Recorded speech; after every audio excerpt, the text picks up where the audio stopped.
La raison, pourquoi est-ce qu'il y a un président, et je prends ce titre, alors voilà la raison. À partir du moment où, juridiquement parlant, en matière de droit, nous sommes le gouvernement de la France libre. Mais pour l'instant, ce gouvernement ne représente qu'un Conseil national de transition. C'est-à-dire que comme on est convenu et conclu qu'on a les droits dans le précipice et qu'il fallait véritablement un changement complet de paradigme et que ça doit en plus s'étendre à tous les autres pays, ce changement de paradigme doit être organisé de façon à éviter toute forme de violence, de chaos et réduire au minimum les souffrances qu'on va avoir à passer. Il y en aura, mais qu'elles soient réduites au minimum. Et pour cela, il ne fallait pas essayer de mettre en place une nouvelle forme de gouvernance sans l'assentiment de 65 millions de Français qui ont tous des idées différentes, qui sont tous des gens vivant sur ce territoire et aspirant à un mode de vie qui doit être défini par eux-mêmes. Et donc, avant de créer une constitution, il leur faut d'abord passer par une période qui va leur permettre de le faire. Et donc, c'est le principe même d'une transition politique, qui est un concept qui n'a jamais existé dans l'histoire, qui est complètement nouveau, qui est vraiment une innovation complète. Et donc, ce concept n'est pas facile à appréhender. Il demande des explications, il demande la lecture du programme, etc. Mais il faut avant tout comprendre l'ensemble du concept. Le concept, c'est qu'on veut mettre en place une structure qui va permettre que les Français puissent participer tous les volontaires bien sûr, à élaborer une nouvelle constitution, puisqu'actuellement la France n'en a plus du tout. Donc pour élaborer cette nouvelle constitution, il faut que les gens disposent d'une structure. Pour qu'ils disposent d'une structure, il faut que les gouvernants, quels qu'ils soient, ces gouvernants puissent mettre à disposition des salles dans toutes les mairies de France, puissent mettre à disposition des salles dans toutes les écoles, dans toutes les grandes entreprises, etc., pour que les gens puissent se réunir quand ils le souhaitent. Alors, ce sera à des heures précises, mettons tous les samedis matins, par exemple, on sait que la mairie est ouverte de telle heure à telle heure. Les écoles, on va garder une salle et de telle heure à telle heure. Ceux qui veulent participer à élaborer une nouvelle constitution, donc les règles de vie qui vont tous nous concerner, vont pouvoir travailler à le faire. Mais il n'y a pas que cela, parce qu'il faut non seulement qu'ils le fassent, mais qu'ils le fassent en plus en ayant connaissance de la situation. Pour avoir connaissance de la situation, il faut donc aussi nationaliser au moins une chaîne de télévision, parce qu'ils ne vont jamais rédiger une constitution correctement s'ils ont toujours des fausses informations, s'ils ont toujours des mensonges, si la télévision sert à les apeurer et à empêcher qu'ils réalisent ce qu'ils ont envie de réaliser. Donc, il faut nationaliser une chaîne de télévision. Il faut aussi redresser très vite la France et la mettre à l'abri de l'effondrement économique. Donc, pour cela, il faut nationaliser une banque, établir une création monétaire, établir un revenu universel pour redresser très vite la France et la mettre à l'abri de l'effondrement économique mondial. Tout ça est un ensemble de choses qui sont toutes liées entre elles. Et comme elles sont toutes liées entre elles, il faut une structure organisatrice. Alors, on est parti sur ce concept en créant un Conseil national de transition parce que c'est ce qui rentre dans le droit français et dans le droit international, donc qui met la France à l'abri de représailles internationales, puisque ce Conseil national de transition est légal et légitime. Par ailleurs, dès lors que ce Conseil de transition devient le gouvernement provisoire de la France, c'est un gouvernement de citoyens, mais de citoyens structurés et organisés. Quel est le mode de structure utile pour un Conseil national de transition? Est-ce qu'on a besoin d'experts dans un domaine, d'experts dans un autre, mais qui ne connaissent rien à la situation? Si on parle par exemple de commission de santé, si on parle de justice, si on parle de n'importe quel secteur, est-ce que ce serait utile d'avoir un expert en matière par exemple d'organisation de police s'il n'a aucune conscience de la réalité du monde actuel? Est-ce que ce serait utile d'avoir un médecin de très grande qualité, mais qui ignore totalement le système actuel? Par exemple, le Codex Alimentarius, par exemple, les règles de l'OMS qui empêchent les gouvernements librement de décider du système de santé dans le pays. Donc, ce qu'il faut avant tout, ce sont les gens ayant connaissance du système, ayant la compréhension de ce qui est en train de se passer dans le monde. Ça, c'est vraiment la première hiérarchie. Et donc, à partir du moment où il y a un concept qui a été posé, il faut que ce concept soit absolument incorruptible durant toute la durée de la transition. Et pour qu'il soit totalement incorruptible, il ne faut pas de personne ayant une responsabilité et qui soit tout seul en décider, donc qui serait très facile à acheter par les lobbies. Il faut des commissions où là, on se retrouve avec une grande quantité de personnes qui sont de préférence informées, mais aussi d'autres. Et c'est pour ça qu'on a déterminé avant-hier, lors de notre réunion, que l'idéal était des commissions composées de 3 tiers. Un tiers d'experts professionnels de la branche dont on parle, un tiers de gens extrêmement informés et capables donc de comprendre les enjeux à long terme, et y compris par rapport aux autres domaines qui ne sont pas celui en question, et un troisième tiers de gens totalement tirés au sort, complètement au hasard, qui vont rejoindre ce groupe. Ce qui fait qu'on se retrouve avec un groupe dont les guides majeurs dans l'orientation vont être ceux qui sont parfaitement informés, dont les experts vont être ceux qui vont pouvoir s'adapter à la situation nouvelle qui va être créée, puisqu'on crée complètement un nouveau monde, tout est à créer, et ce sont les citoyens complètement désinformés qui vont être aussi présents dans cette commission, qui vont savoir poser les questions, qui vont savoir, par leurs remarques, garder les pieds sur terre par rapport à la situation actuelle et comment passer à une nouvelle situation avec le moins de chaos possible. Donc ça, on l'a déjà déterminé, et en plus, c'est une formule qui interdit toute forme de corruption et qui est égalitaire. Et j'ai bien dit égalitaire et non pas égalitariste. Égalitaire, c'est-à-dire juste pour l'ensemble du bien commun et de la population française. Après, il y a des gens qui pourraient se tromper et croire qu'on est dans un système égalitariste et qui, influencés par la publicité permanente de la République, croient encore que la démocratie, c'est la République et que pour que ce soit démocratie, il faut des élections. Donc, les gens qui ont été tellement conditionnés à ce point sont très durs à réveiller. Donc, ils vont estimer que la légitimité d'une personne, c'est par les élections. Il n'a pas été élu, donc il n'est pas. Donc, si demain, vous avez besoin d'un chirurgien de haut de gamme pour soigner votre enfant, il vous dirait oui, mais on ne l'a pas élu, donc il ne vaut rien. C'est absurde. C'est tout simplement absurde, c'est idiot. Mais ils n'en ont pas conscience. Ils sont persuadés que la légitimité vient du fait qu'ils ont eu le droit de voter petit papier. Sans se rendre compte en plus que la plupart du temps, quand ils ne votent pas pour quelque chose sur lequel ils puissent raisonner, ils votent sur de la publicité médiatique. Et donc, selon la qualité de la photo, selon la qualité du sourire du personnage qu'on va leur présenter, ils vont voter pour l'un ou pour l'autre sans se rendre compte qu'en fait, ils votent toujours pour les mêmes personnages qui appartiennent au même système et qui continuent le même programme depuis 40 ans ou 50 ans. Il n'y a jamais rien eu de changé. Donc là, on est dans un changement total. Et ce changement total, j'en suis l'initiateur. Avec tous les détails présentés dans un ouvrage qui s'appelle La démosophie et qui remonte à 2003-2004 quand je l'ai écrit, avec ensuite la conception concrète de cet ouvrage sous forme pratique, c'est-à-dire d'un Conseil national de transition, proclamé officiellement et déclaré officiellement à l'ONU. Et donc, on continue à avancer dans ce chemin avec ensuite récemment le procès de Milan qui a établi une Cour suprême qui, elle, définitivement établira la prédominance du peuple sur n'importe quelle forme de gouvernement, y compris sur ce Conseil de transition. Donc, nous nous mettons nous-mêmes volontairement sous l'autorité du peuple.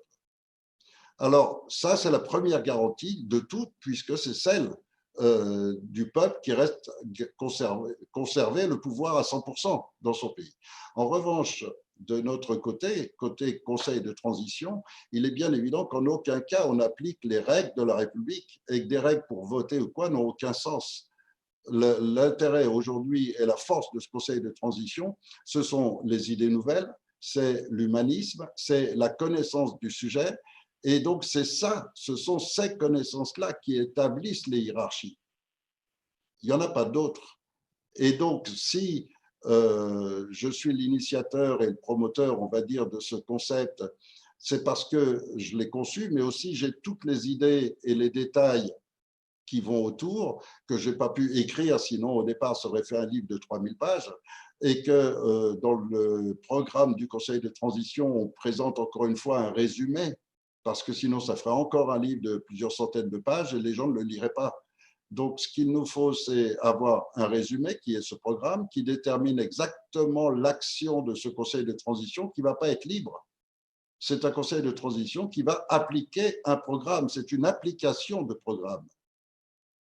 Et pour cela, il faut que l'initiateur puisse répondre en permanence à tous les sujets, à toutes les questions, mais aussi faire cette transition avec le monde actuel, c'est-à-dire l'utilisation des locaux de l'État actuels, les adapter, préparer les cours, adapter dans chaque département le fonctionnement par rapport à la reprise en main des préfectures, la reprise en main des tribunaux, la mise en place des cours légitimes. Et tout ça est un travail absolument gigantesque qui va nous demander énormément de travail, de temps, et c'est un travail absolument énorme auquel on va en permanence devoir affronter la secte qui est étendue dans toute la France et qui va sans arrêt essayer de nous mettre des bâtons dans les roues.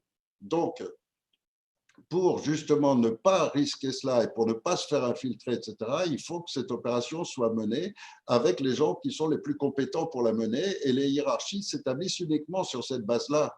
Et si demain je décide que telle personne va prendre en main l'informatique, c'est parce que j'ai vérifié qu'elle a les connaissances, elle l'a prouvé, et pour l'instant, j'ai personne de mieux. Mais si demain j'avais un type super génial et 10 fois meilleur que celui qui est en place, eh bien celui qui est en place aujourd'hui aurait l'intelligence de lui-même, de dire il en sait tellement plus que c'est maintenant lui qui va mener les choses. Et chacun en tire profit de toute façon. Donc lui-même va apprendre tout ce qu'il ne sait pas encore. Et le nouveau, par contre, nous servira complètement, pourvu qu'on ait les autres qualités qui sont nécessaires.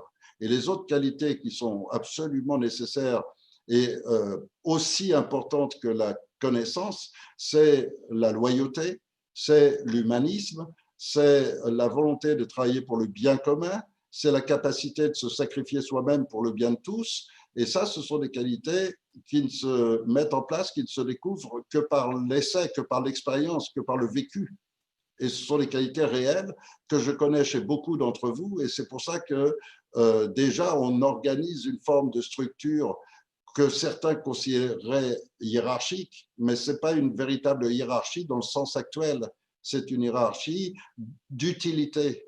Et c'est pour ça que des fois, par exemple, curieusement, dans notre système actuel de préparation, vous avez des référents régionaux, vous avez des référents de département, des référents locaux, et un référent local qui est dans sa petite ville et qui a un adhérent, qui est juste un adhérent qui va aller avec lui faire l'action. Cet adhérent peut très bien le lendemain être celui qui va donner les indications à tout l'ensemble du département, du régional, etc.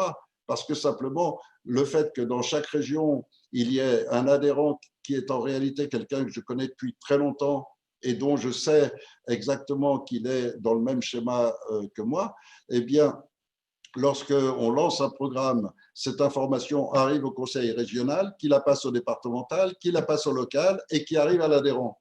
Et cet adhérent, à ce moment-là, me confirme qu'effectivement, l'information est bien passée et qu'elle est arrivée jusqu'en bas.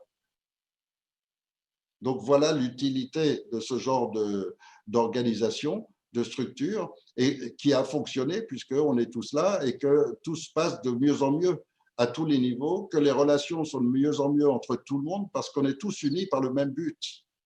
Et cette force que vous découvrez chacun au moment où par hasard vous rencontrez un autre membre que vous ne connaissiez pas, vous vous êtes aperçu qu'en quelques minutes, vous êtes tout de suite à l'aise avec la personne parce que vous communiquez avec quelqu'un qui va dans le même sens que vous, qui a les mêmes idées, qui a les mêmes connaissances, le même constat, et tous on évolue au fur et à mesure comme ça.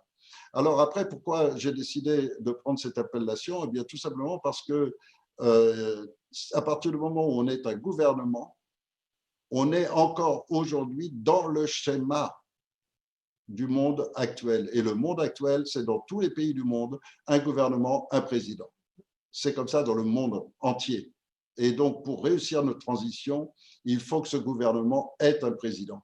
Et un président qui puisse communiquer éventuellement avec d'autres, qui puisse être la personne représentative dans certains cas, dans certains besoins, discours à l'ONU, discours avec d'autres nations, négociations avec des institutions, etc. Et en plus de ça, il faut aussi prévoir le passage. Or, imaginez le passage.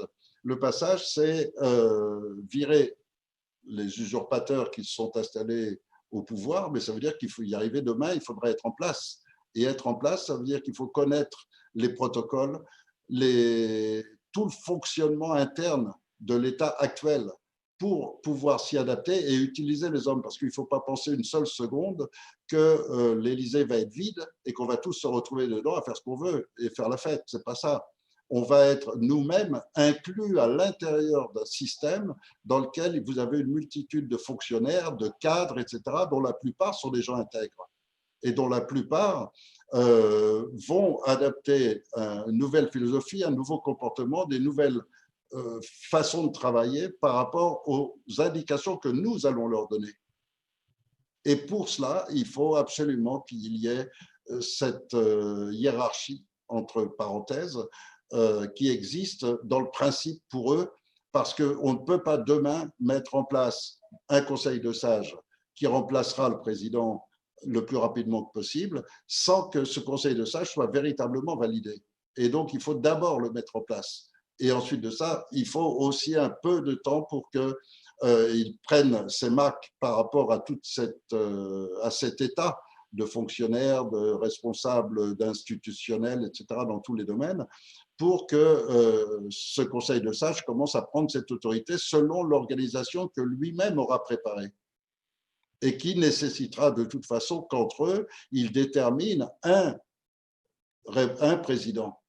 On appellera ça président, pourquoi? Parce que présider, ça veut dire quoi? Il faudrait que les présidents président véritablement.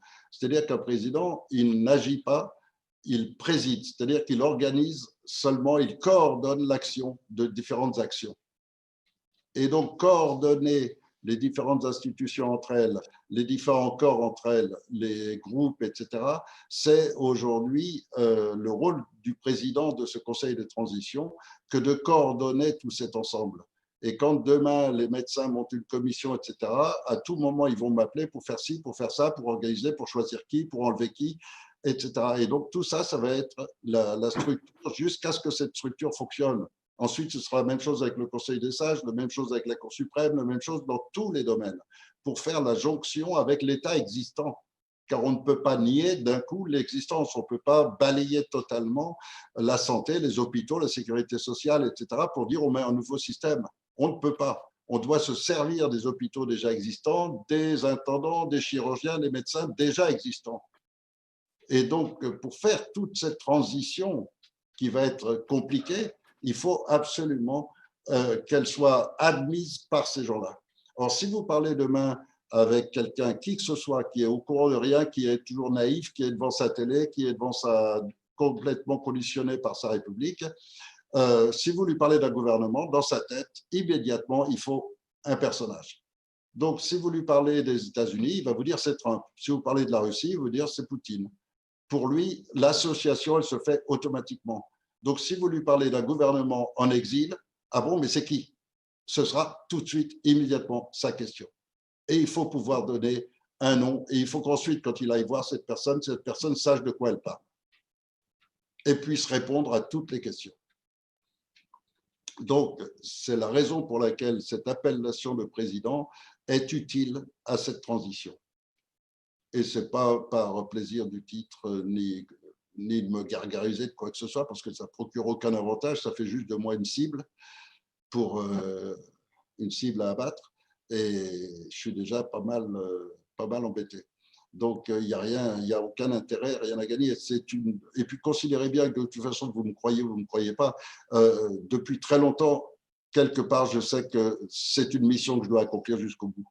Et je suis là, je vais l'accomplir jusqu'au bout, quoi qu'il arrive. Mais même si demain j'étais tout seul, je le ferai quand même jusqu'au bout. J'irai jusqu'au bout de cette mission parce que pour moi, la France est le seul tremplin valide pour réussir une révolution mondiale. Et la finalité, c'est une révolution mondiale, c'est-à-dire un changement total de l'organisation humaine et de la civilisation humaine. Il y a trop de choses inacceptables. On a accepté la maltraitance des animaux, les élevages industriels, les poules entassées les unes sur les autres, maltraitées. On a accepté tout ça. Alors maintenant, on est en train d'accepter qu'ils fassent la même chose avec nos enfants. Et je voudrais que les gens comprennent la manipulation psychologique à laquelle tout le monde est soumis. On nous fait accepter des choses inacceptables et petit à petit, ils progressent. Et c'est de pire en pire et de pire en pire. Et quand ils ont lancé le programme pour établir et supprimer les droits de l'homme, qu'est-ce qu'ils ont fait? Ils ont lancé l'opération Charlie. Au bout de 3 mois, alors là, au début, ils étaient très prudents. Ils se sont dit, oui, oui, non, mais c'est juste pour 3 mois, on va mettre un état d'urgence. Ça n'existe pas dans la Constitution. Alors on l'invente. C'est-à-dire qu'ils inventent une loi dictatoriale sans l'avis du peuple. Parce que là, on est en remettant en question la Constitution. L'état d'urgence n'existe pas à l'origine. Donc, normalement, pour un changement aussi grave, il fallait consulter toute la population. Alors, ils ne l'ont pas fait. Ils se sont permis directement de décider comme ça. Alors, ils ont été prudents, ils ont dit juste pour 3 mois. Et puis, curieusement, juste au bout de 3 mois, un petit peu avant que ça se termine, claque le Bataclan. Et hop, ils relancent pour 3 mois. Juste au bout de 3 mois, claque, ça recommence, c'est à Nice maintenant. Et grâce à ça, on a tellement apeuré la population qui a accepté les 3 mois, accepté 3 mois de plus, encore 3 mois de plus, et à la fin, on lui met dans la Constitution et c'est définitif. Et aujourd'hui, avec le Covid, ils vous refont la même chose. Ils ont lancé la grippe H1N1, ça n'a pas marché, mais ils ont quand même passé des lois qui font que l'OMS peut donner des ordres maintenant au gouvernement, alors qu'avant, ils ne pouvaient pas le faire. Donc maintenant, ils ont passé ça grâce à la grippe H1N1. Maintenant, ils inventent le Covid. Ils montrent des chiffres totalement mensongers, artificiels, tout est faux et tout le monde le sait. Et on sait pourquoi ils le font. Pour maintenir toute une population en état de soumission totale et acceptation de cette soumission et de devenir leurs esclaves. Et on est en route pour ça.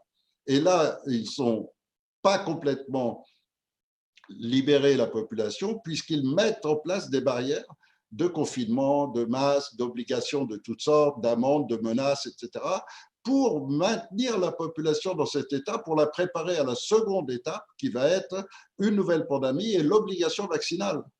Alors la nouvelle pandémie, a priori, ils n'y arrivent pas à la mettre en place parce que le corps humain est véritablement très fort. Et avec Ebola, avec SIDA et tout, ils n'y arrivent pas, ça ne prend pas. À chaque fois, l'être humain domine et à chaque fois, il y a des morts, mais pas tant que ça. Et à chaque fois, la nature de l'être humain fait qu'il résiste à tout. C'est incroyable, hein, la santé de l'être humain. Et donc, bien qu'ils fassent tout pour la détruire entre les vaccins, les faux médicaments, etc., ils n'y arrivent pas vraiment.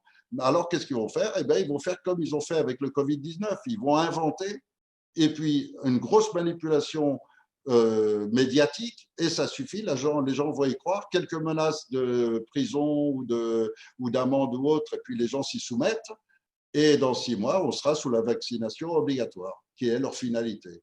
Car la vaccination obligatoire, Bill Gates l'a rappelé il n'y a pas très longtemps, c'est le début de la dépopulation, c'est-à-dire la stérilisation des femmes et en même temps la puce injectée qui va petit à petit permettre de contrôler les émotions humaines et de contrôler toute la population humaine à travers des ordinateurs.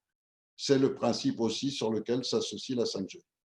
Alors, ce programme qui est en place, qui est devant nous et qui nous attend dans très peu de temps, exige que nous soyons extrêmement stricts et qu'on refuse absolument toute idée de démocratie, toute idée d'égalitarisme, toutes ces idées complètement fausses où vous avez des idiots qui se pointent en disant « je veux les mêmes pouvoirs, les mêmes droits que tous les autres ». Non, apprends d'abord et sache un peu ce que tu fais. Mais quand vous avez des gens qui prônent absolument l'égalitarisme ou la démocratie selon les concepts qu'on leur a mis dans la tête, de croire que la démocratie, c'est le vote, alors ces gens-là, il faut qu'on les écarte comme la peste parce qu'ils sont aussi dangereux que nos politiciens, parce qu'ils sont dans le même schéma sans s'en rendre compte. Et c'est pour ça qu'en aucun cas on est tolérant avec ce genre de situation. Chacun trouve sa place. Petit à petit, on se connaît et on connaît les qualités de chacun, les connaissances de chacun, et chacun petit à petit trouve sa place. Et il y a des gens qui au départ ont été se sont mobilisés pour avant tout s'occuper d'une chose et puis qui finalement vont faire autre chose. Quand vous voyez qu'aujourd'hui, vous avez des avocats, des médecins, des chefs d'entreprise qui vont aller participer à l'opération au même titre que des gens qui sont au chômage ou des personnes âgées qui sont fatiguées, qui préféraient se reposer que d'aller passer une nuit dehors, etc. Et donc, si tout le monde fait cet effort, ça veut dire qu'on est tous prêts à oublier un peu toutes nos compétences et tout pour un moment donné, pour participer à une action utile et commune pour le bien commun. Et si demain vous êtes un super artiste à grand succès, mais qu'il faut absolument faire un trou dans le mur, bah, vous n'allez pas hésiter à prendre une perceuse et faire un trou dans le mur. Ça ne retire pas vos qualités d'artiste et le surlendemain, vous serez à nouveau sur la scène en tant qu'artiste. Donc, c'est l'obligation de faire des choses utiles qui nous amène aujourd'hui à avoir cette position qui peut mener le Conseil de transition à être intronisé. Et quand j'emploie le mot intronisé, c'est bien intronisé, car un peuple souverain, le mot souverain exige un trône. Et il faut que le peuple français soit sur le trône de France. Et c'est pourquoi j'emploie le mot intronisé. Par ailleurs, le mot souverain, il veut aussi dire tout pouvoir. Vous êtes souverain chez vous quand vous faites ce que vous voulez chez vous. Être souverain, c'est ça. Nous, peuple de France, être souverain chez nous, c'est faire ce qu'on veut chez nous. Ça veut dire qu'on ne doit pas avoir de barrière d'aucune sorte. C'est pourquoi même quelqu'un de sincère, même quelqu'un d'authentique, de vrai, qui entrerait au pouvoir par la voie des élections, n'aurait aucune chance de réussir à faire le moindre changement. C'est pour ça que ceux qui croient en Trump doivent analyser comment il a été élu dans un système où c'est l'argent qui l'a fait gagner, où il y a tout le système, et où, même s'il est sincère, je ne le sais pas, mais même s'il était sincère, il n'a presque aucun pouvoir. Et il n'y arrive pas. Et en 4 ans, il n'a encore rien fait. Alors à chaque fois, tous les 3 mois, on a une annonce comme quoi Obama va passer en justice, Clinton va être arrêté. Tous les 3 mois, depuis 4 ans, on entend ça. Et à chaque fois, tout le monde se dit, ah oui, tiens, ben ça y est. Mais non, il n'y a jamais rien de concret et de vrai.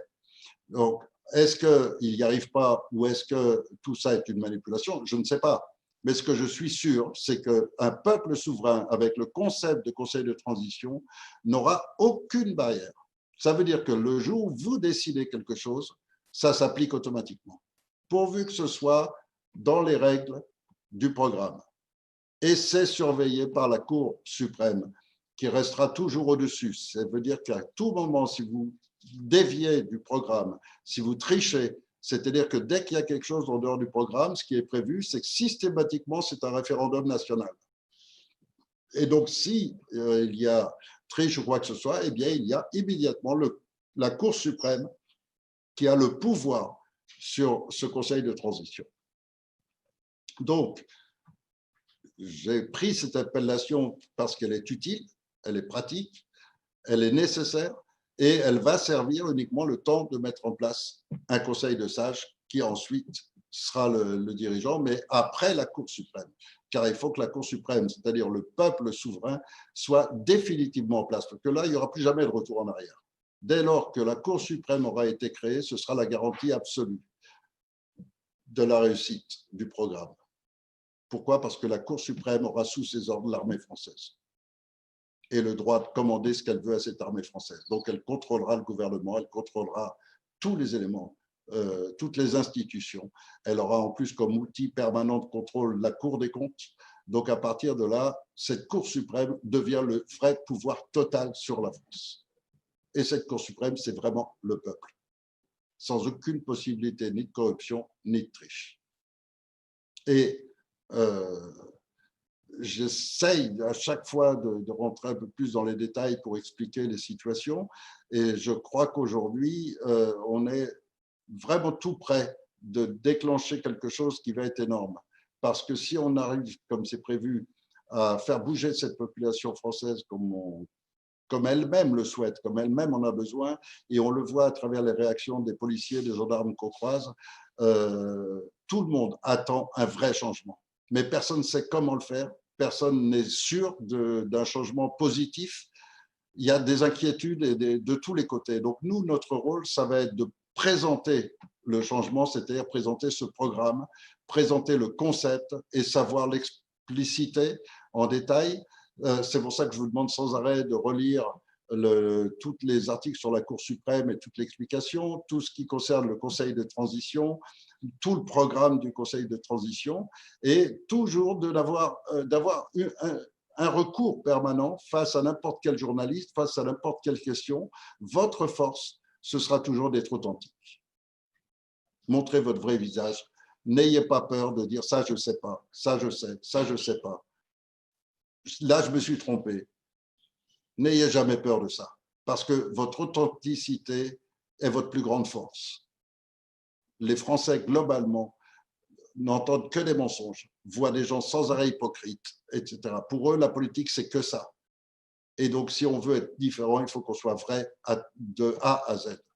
Et être vrai de A à Z, c'est être vrai aussi dans les erreurs qu'on peut commettre, dans les bêtises qu'on peut faire, à tous les niveaux. Soyons comme ça, soyons totalement authentiques et sincères, et animés par l'humanisme, c'est-à-dire par le bien commun et rien d'autre. On va se contenter de salaires moyens, on n'est pas là pour essayer de prendre des places, pour essayer de se remplir les poches, pour essayer de se gaver d'aucune manière. On n'est pas comme ces politiciens, ces sénateurs et tout, qui roulent royalement à 15, 20, 30 000 euros par mois sans rien foutre. On a connaissance de la valeur du travail, on a connaissance de notre activité, on n'est pas là pour notre intérêt, on est là pour le bien commun. Donc, le tout, c'est qu'on ait ce qu'il faut pour vivre et mener notre action correctement. Et ça va être le rôle des commissions. Il y aura une commission qui va s'occuper de cela, il y a des commissions pour tout. Et donc, toute la gestion, vous allez en décider vous-même de A à Z. C'est pour ça aussi que souvent on pose la question, qu'est-ce que vous allez faire face à ci? Qu'est-ce que vous pensez de ci, de ça? Non, ce n'est pas moi qui pense. Moi, mon rôle, c'est de mettre en place cette structure qui vous permet à vous de décider. Et pour moi personnellement, et je vais parler de moi personnellement quelques instants, moi personnellement, j'ai une ambition, j'ai un but précis et qui n'a rien à voir avec la France. Pour moi, la France, c'est l'outil qui va me permettre d'y aboutir. C'est-à-dire, à partir de la France, être le représentant diplomatique de la France pour être l'ambassadeur de la paix dans le monde. Et donc, créer une Cour suprême internationale et me servir du modèle français qui va me permettre d'aboutir à ce que je veux. C'est la création de cette Cour suprême internationale qui va détenir les brevets. Car le plus important aujourd'hui, c'est les brevets. Il y a un génie humain extraordinaire. Ce génie humain, la plupart du temps, il est utilisé uniquement dans leur profit. Or, quel est leur profit? Vous leur apportez demain un moteur à eau et de l'autre côté, vous leur apportez une arme psychotronique qui va permettre de manipuler les gens à distance. Vous pouvez être sûr que le moteur à eau, ils vont le mettre aux oubliettes et l'arme psychotronique, ils vont payer tous les laboratoires du monde pour la développer. Et c'est ce qu'ils font depuis 50 ans. Ils agissent uniquement pour acquérir toujours plus de pouvoir pour eux-mêmes. Ils ne s'occupent jamais du bien-être global des peuples. Et donc, il faut un comité éthique mondial qui contrôle tout ce qui est invention, qui contrôle les budgets pour les laboratoires, qui contrôle tout cela au nom de l'éthique, c'est-à-dire de la restauration de la planète, d'assurer la continuité de l'espèce humaine, d'assurer le bonheur des enfants et leur droit à vivre libre. Car la base de l'être humain, je dirais qu'avant de manger, j'ai besoin de liberté. C'est vraiment, je crois, l'essentiel. C'est pour ça que la deuxième série d'autocollants que vous allez recevoir, vous verrez qu'elle était superbe, c'est une super réalisation. Je ne sais plus qui nous l'a faite. En tous les cas, il a fait une super belle présentation avec écrit ma liberté, mon droit. Ça veut tout dire. Chaque être humain, sa liberté, c'est son droit. Et c'est ça qu'on défend avant tout. Voilà, donc je voulais vous définir un petit peu ma position. Je sais que ce n'est pas toujours clair pour tout le monde. Je sais qu'il peut y avoir des doutes, des questions, et c'est votre droit. Je sais aussi que, comme moi, vous avez vécu dans cette société pendant assez d'années pour entendre des menteurs en quantité, des hypocrites en quantité, des gens qui vous ont dit des choses qui ont fait le contraire. Et donc, c'est très difficile d'y voir clair, c'est très difficile de faire confiance, c'est très difficile de juger. C'est à votre propre jugement, votre propre discernement que vous devez faire confiance. Et ça, c'est quelque chose de strictement intime et personnel de chacun. mais globalement, je voulais définir exactement pour quelles raisons il est absolument nécessaire que ce gouvernement ait un président officiellement qui se présente pour être une représentation de ce gouvernement dans tous les domaines et dans tous les sens du terme. Alors maintenant, s'il y a des questions, aussi bien sur le chat que ici sur la salle. Donc, il y a quelqu'un qui dit dans le chat, il n'y a plus d'armée française. Il en reste quand même quelque chose. Pas énorme, mais il en reste quelque chose qui, si elle est rapatriée en France, représentera avec la gendarmerie, qui retournera sous le contrôle de l'armée française, car la gendarmerie n'aurait jamais dû passer sous les ordres du ministère de l'Intérieur. Ça, c'est une opération, une manipulation qu'a fait Sarkozy, justement pour enlever sa puissance à l'armée française. La gendarmerie va réintégrer l'armée française et l'armée française avec les gendarmes, ça représente encore une force assez conséquente et en tous les cas très suffisante pour assurer la défense du peuple français, pour assurer la gestion dont ce Conseil de transition a besoin. Car aujourd'hui, vous n'avez presque plus de guerre d'un pays à l'autre. Aujourd'hui, ça devient très rare. Aujourd'hui, c'est un pays qui massacre la population civile de l'autre. C'est plus des guerres d'une armée contre une armée. Donc, on n'a pas besoin non plus. Et puis, de toute façon, on ne va pas rentrer dans la course à l'escalade de la guerre pour essayer de dominer les autres. Ce n'est pas du tout le schéma futur de l'humanité. Le schéma futur de l'humanité, c'est le contraire. C'est petit à petit de désarmer jusqu'au jour où on n'aura même plus besoin d'armée. Je Alors, il y sais que a ce jour, ce n'est pas demain. J'en suis conscient. une question intéressante aussi. Comment gérer les républicains qui seront du coup dans l'opposition quand le CNT sera au pouvoir? Ils risquent de se révolter. Ben, il n'y aura pas de républicains parce que à partir du moment où on a une chaîne de télévision qui est nationalisée, les gens auront les vraies informations. Donc, proposer à quelqu'un de retourner dans le système qui les conduit au précipice, je ne crois pas qu'ils vont trouver beaucoup d'adhérents. Et dès que les gens vont avoir conscience de tout, ben, ils seront comme nous tous ici. Ils seront exactement comme nous tous les Français, sauf ceux qui tirent profit de la République. Alors là, oui, on aura contre nous les sénateurs, les préfets, les procureurs, et tous les députés et tous les copains qui tournent autour. Mais tout ça, ça représente 10 à 15 000 personnes, alors que nous, on est 65 millions. Alors, pour Laurent Acousture, qui est sur le chat, oui, nous sommes bien en direct. C'est une autre plateforme. Donc, effectivement, on a changé de plateforme, étant donné qu'on n'arrivait pas à se connecter sur la chaîne d'Hémosophie. Donc là, on est sur une autre chaîne qui s'appelle, je ne sais pas quoi d'ailleurs. Je ne sais pas comment elle s'appelle, celle-là. Enfin, pas Euh, parce que tu n'y arrivais pas, c'est parce qu'on a été censuré et coupé par YouTube directement. voilà.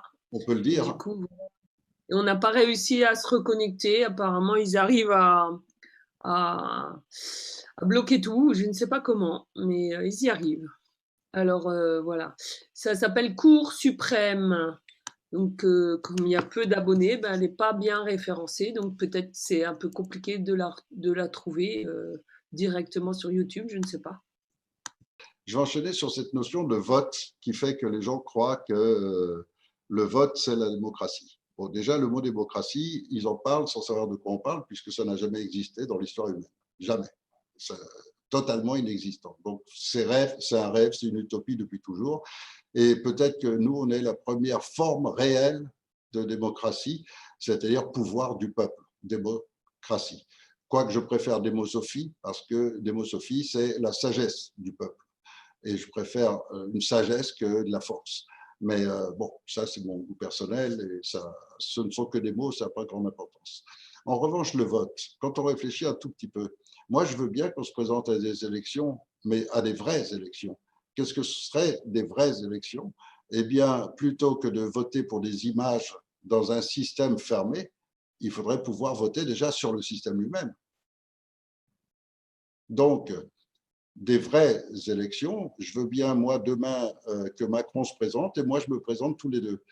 Tous les deux, on a un bloc-notes, un stylo, on est enfermé dans une petite cabine sans téléphone, sans aucun moyen de communication, et chacun rédige son projet. Lui rédige son projet de République, il rédige son analyse de la situation, et il fait ses propositions. Et moi, j'en fais autant. Ça, ce sera un vrai vote. Et après, les gens ne jugent pas l'homme quel qu'il soit, ils jugent le programme, ils jugent l'analyse de la situation. Et si Macron nous présente une analyse comme il a fait il y a quelques jours en disant « Moi, président de la France, j'ai géré le Covid-19, la crise terrible et tout, mieux que n'importe qui, etc. etc. » Il s'est gargarisé de sa connerie.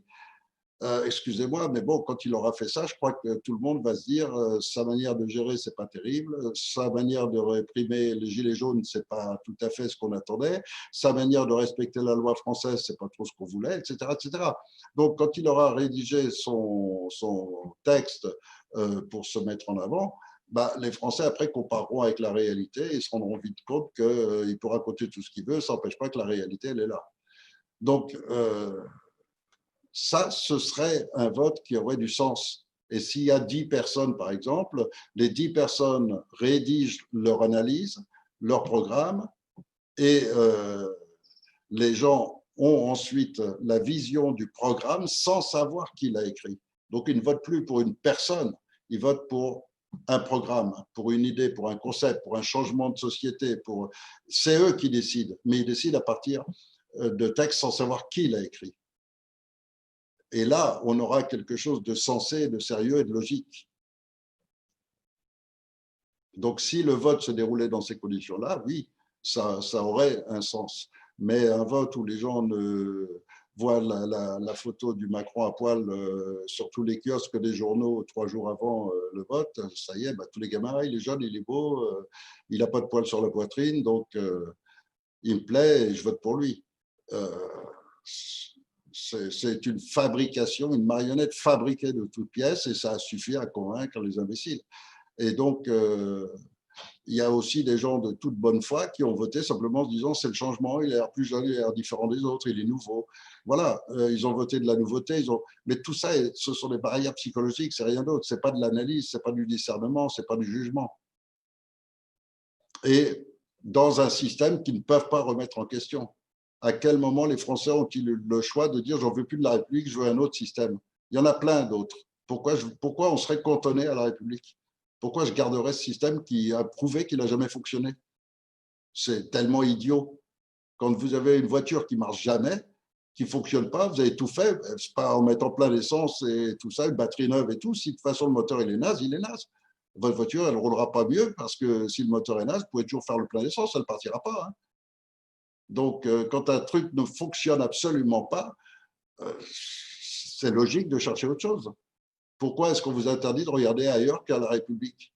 Pourquoi est-ce qu'ils en arrivent même maintenant à rédiger des textes en disant on ne parleront plus de la France? Les décrets, et un décret, ce n'est pas une loi, c'est vraiment décision du gouvernement autodidacte, didactique, c'est-à-dire sans aucun contrôle de la population ni rien. C'est son décret, c'est son pouvoir royal. Eh bien, il sort son décret au nom de la République, c'est-à-dire que ça concerne la République, mais il ne définit pas le territoire de la République. Quel est le territoire de la République? Ben pour lui, c'est déjà toute l'Europe. C'est-à-dire qu'ils comptent bien arriver à mettre leur système global qui va couvrir toute l'Europe comme il couvre le reste du monde. Et tout l'ensemble du monde sous la République, ben c'est l'ensemble du monde conditionné dans le schéma que tous les pays supportent déjà depuis trop longtemps et qui les conduit tous à la ruine, parce qu'il n'y a pas que nous. Hein. L'Italie, elle n'est pas mieux, l'Espagne n'est pas mieux, l'Allemagne, elle n'est pas mieux, la Croatie, la Serbie, tout le monde est dans la même situation. Et cette situation est créée par la République, par ceux qui ont le pouvoir en permanence par cette République. Et c'est pour ça qu'il faut arrêter un jour de changer les bonhommes à l'intérieur d'un système qui ne fonctionne pas. C'est le système lui-même qu'il faut changer. Et pour le changer, eh bien, il faut passer par une transition, si on veut le faire sans chaos, sans révolte, sans violence, sans faire couler le sang. Et donc, pour ça, on est là. Et on conçoit tout un programme pour essayer de mettre en place ce CNT à la place de ce gouvernement. On le conçoit de manière à le faire sans cette violence, sans ce chaos et avec le minimum de dégâts possible. Et c'est ce qu'on est en train de faire. Voilà, j'ai occupé un petit peu de temps en attendant qu'il y ait des questions, mais s'il n'y a aucune question, on va couper un peu plus tôt ce soir, comme on a déjà eu cette coupure, cette censure Internet. Il y a Gisèle Métaï qui a une question peut-être. Bonsoir. Bonsoir Eric, bonsoir tout le monde. C'est Pause Café qui pose une question qui peut être intéressante. Comment pourrait-on schématiser pour expliquer aux autres quand on est sur le terrain et que parfois c'est un peu difficile quand on n'a pas une connaissance profonde, schématiquement? Alors, schématiquement, je crois qu'on peut le faire d'une certaine façon, qui consiste à dire que la France est un cas unique dans l'histoire des républiques, parce que la France a une constitution en 3 éléments, pas en un seul. Donc, il y a la Déclaration des droits de l'homme, qui est la plus haute hiérarchie, ensuite le préambule de 46 et ensuite la Constitution de 58. Dès lors que la Constitution de 58 a été annulée, alors qu'est-ce qui reste? Il ne reste plus que les droits de l'homme et le préambule de 46, qui place les droits de l'homme au-dessus. Donc, aujourd'hui, le Conseil de transition ne représente que les droits de l'homme, et c'est au nom des droits de l'homme que les principes décidés dans cette Déclaration des droits de l'homme sont appliqués par ce Conseil de transition, qui s'oppose naturellement à la dictature qui a remplacé la Constitution française. Puisque, en fait, même s'ils écrivent leurs actes ensuite dessus, ça reste une dictature. Par exemple, le fait de décider d'assassiner tous les vieux avec le Rivotril au lieu de les traiter normalement, alors qu'il n'y avait aucune raison de le faire, puisqu'il y a eu moins de morts cette année, donc les hôpitaux étaient moins occupés que les autres années.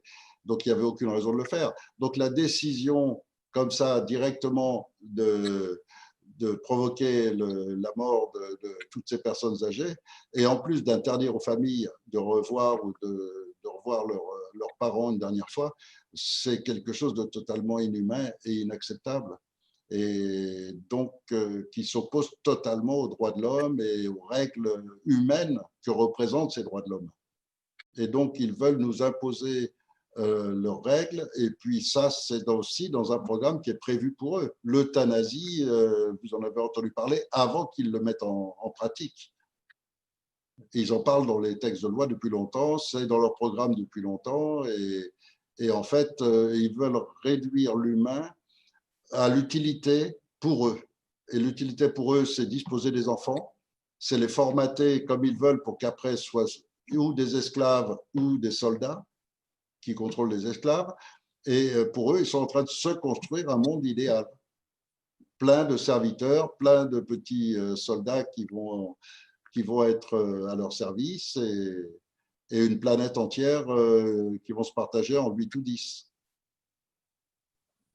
Et c'est ce qu'ils commencent déjà à faire entre les différents organismes qu'ils ont créés à cet effet, qui sont l'OMS, l'OMC, etc. Tous ces organismes servent à ça. Et donc, ils sont en train d'établir un pouvoir absolu. On est déjà dans le nouvel ordre mondial. Et il faut en sortir de toute urgence.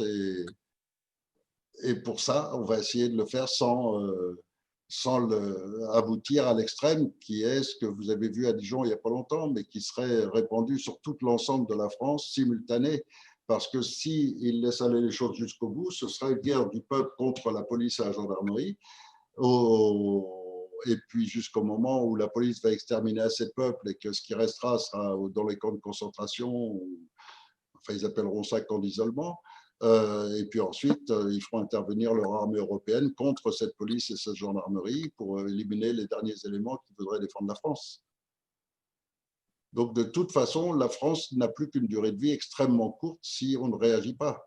Et s'il n'y a pas la France pour déclencher ce qu'on veut déclencher, au niveau mondial, sans la France, ce sera extrêmement difficile, voire impossible.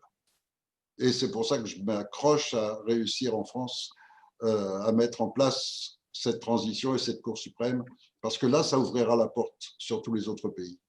Mais sans la France, si la France, symbole de liberté dans le monde entier, s'écrase totalement, disparaît totalement, c'est le monde entier qui va être atteint par cette disparition. Très bien, Eric, mais on ne va pas disparaître, on est parti pour reprendre notre liberté. Et par contre, Amoundi posait une question, est-ce que le CNR de Charles de Gaulle avait le même esprit que le CNT, le CNR de Charles de Gaulle? Oui, défense du peuple, concept beaucoup plus logique et de bon sens pour l'ensemble du peuple, etc. Oui, le CNR avait des innovations aussi, beaucoup de choses très positives, mais bon, qui correspondent à une époque et qui correspondent à une situation. Et une époque où, à ce moment-là, la France était occupée. Alors, elle était occupée par un ennemi qui arrivait avec des soldats de l'extérieur. Aujourd'hui, elle est occupée par un ennemi de l'intérieur. Et c'est beaucoup plus vicieux. C'est une pénétration qui sont des mêmes gens. Hein. Ce sont les mêmes qui ont envoyé Hitler en France, qui aujourd'hui ont envoyé Sarkozy et maintenant Macron. Mais ce sont toujours les mêmes qui sont derrière. C'est le même programme qui est derrière. Hitler faisait partie de la même secte, globalement. Tout ça, c'est la même chose qui se déroule depuis très longtemps et qui a commencé il y a presque 200 ans. Effectivement. Bien, en fait, il n'y a pas trop de questions. Il y avait surtout des personnes qui étaient d'accord avec ce que vous disiez et qui, voilà, sont prêtes sur le terrain pour travailler et pour, Oui. voilà. Vous êtes le dernier espoir de la France. Voilà, je regarde tout le monde. Vous êtes tous le dernier espoir de la France. Et c'est vraiment un pays qui a une richesse exceptionnelle dans le monde. Il y a 2 pays dans le monde qui ont développé un niveau très haut de civisme et de civilité, c'est le Japon et la France. Ce sont 2 pays qui ont développé les mœurs, les relations humaines à un niveau extrêmement haut et qui offre donc une qualité de vie à ses habitants qui est tout à fait exceptionnelle. Et je dirais la France encore devant le Japon. Et donc, je crois que ça vaut vraiment la peine de défendre ce pays. Une langue qui est aussi une des langues les plus riches du monde, qui permet donc les nuances de la pensée à un niveau au-dessus de la moyenne. Il y a vraiment une richesse extraordinaire de la France. Et en plus, la terre, tout simplement, parce que la France produit une richesse économique absolument fabuleuse, dont vous ne voyez rien parce que les politiciens se mettent tout dans la poche. Mais si cette richesse restait en France, vous n'imaginez pas à quel point chaque personne vivrait bien. C'est énorme, c'est absolument gigantesque le pillage qu'ils organisent et qui est organisé depuis très très longtemps et par tellement de moyens et tellement de choses que c'est gigantesque, absolument gigantesque. Vous pourriez multiplier votre salaire par 3 ou 4 facilement si vous ne pillez pas comme ça. Et donc, merci, la France vaut vraiment la peine d'être défendue, vaut vraiment la peine qu'elle reprenne sa place de phare éthique dans le monde. Et elle a été un phare éthique pendant longtemps, ça a été souvent illusoire. Et bien maintenant, cette déclaration des droits de l'homme, il faut vraiment la mettre en vigueur, complètement en vigueur. En attendant qu'on en rédige une encore plus performante. Mais en attendant, il faut s'en servir, il faut la remettre complètement en vigueur. Et que la France redevienne ce phare d'humanisme pour le monde entier. Et on a tout ce qu'il faut pour ça, y compris notre porte ouverte à l'ONU. Car si demain ce conseil de transition est en place, immédiatement, ça nous ouvre la porte de l'ONU, comme on fait partie des 5 pays du Conseil de sécurité, ça nous donne immédiatement